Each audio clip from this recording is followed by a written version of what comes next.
You know, when you talk about Bola Ige, you talk about brilliance, you talk about politics, you talk about power.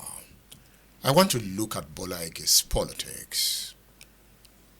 At some point, he became the publicity secretary of the Action Group at a young age. Elected. He was elected.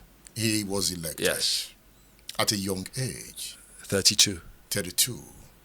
You know, did you ask him what propelled him to go for that position? Interesting question you're asking, and I'll put it in the context. He started off his politics. He was a Zikist in the 50s, and then Chief Bola, who's my mom's cousin, was in partnership with Chief S.L. Durosharo at the time, and had a law practice, Muyiwa Durosharo and Ige. Now the Ige was my mum. My mum was also a partner in that law firm. And when they got married, my dad also joined them. Now, at the time, my father was writing articles and pieces of the newspaper, basically challenging the establishment. And so Papa Obafemi Awolowo took an interest in him, and now got in touch with Chief Bola and Durosharo that this young man, Bola Ige, his pen is very strong. Let's interact with him. And then they had an intelligentsia comprising of S.G. Koku, Maboguje, Young Turks, Ige Mokwede, Bola Ige, and a host of others, who formed like the think tank around Obafemi Awolowo at the time in the 50s. And so they would go to meet with him and discuss issues. Now, the reason I'm giving you this story, because I asked my father a question about the venom of Adebanjo, why he had so much disdain for my father. And he put it in the context that it all dated back to 1961 during the convention. Apparently, Chief Enahoro was the National Publicity Secretary, and then he was now appointed Minister of Education at the time in the Western region. And so by virtue of that, the space now opened up. And then Awolowo asked him to contest for the National Publicity Secretary. Now, in the meantime, Adebanjo was not part of the intelligentsia, but he was within the confines of Awolowo's residence, will always help Enahoro out. But that does not mean that, with the sense of entitlement, he probably assumed that he ought to get that position. But when they went to convention, Bola Ige was elected. And so that's where the venom had started from. Did Adebanjo contest against No, him? he couldn't have. But when the intelligentsia would come, he would usher them in, but he was not part of those that were discussing issues with Awolowo at the time. And so naturally, when Bola Ige was elected National Publicity Secretary, he probably felt that he should have been gifted, but that never happened. You said he was a Zikist. Yes. A Zikist is a lover of Azikiwe, right? Lover of Azikiwe, his philosophy at the time. But then he was enamored by the charisma of Chief Obafemi Awolowo. And I put it in the context that they had a meeting with him because obviously his writings were, on the Zikist level. He was the West African pilot, Southern Defender. Even if you go to the archives now, his pen name, I think I can disclose this now after almost 70-something years, was Leonard Bigger. He wrote under the pen name Leo Bigger. And Leo Bigger is actually Bola Ige jumbled up. And not very many people knew that. Well, now the world knows it now. But only Wole Soyinka, Femi Johnson, and Bola Ige knew who Leonard Bigger was. So you can imagine he would write what they would have expected to be seditious articles. And so they'll be looking for Leonard Bigger, but Bola Ige was standing right there. Interesting. So, did he ever do a comparative analysis of Azikiwe and Obafemi Awolowo? I trust that he did. If you get a copy of People, Politics and Politicians, you'll have an understanding of the politics that was playing out at the time. Interestingly, even up until Lagos, the Zikist movement had really penetrated.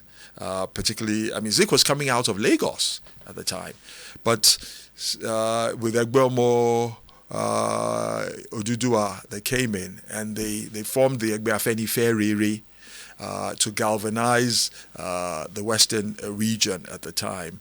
And then they had all the young Turks mobilizing for support for the, I'll call it a socialist bent, of which Awolowo had been professing. And so they had 100% loyalty in Obafemi Awolowo. Yes, the book you mentioned is Even this from one. college, yes. People, Politics, and politicians. And of you know, Nigeria. interestingly, that photograph was October 1 at the stadium, 1979. 1979, when he read his speech in Yoruba. It's never been done before. The entire speech. He read that speech in Yoruba? Entire speech.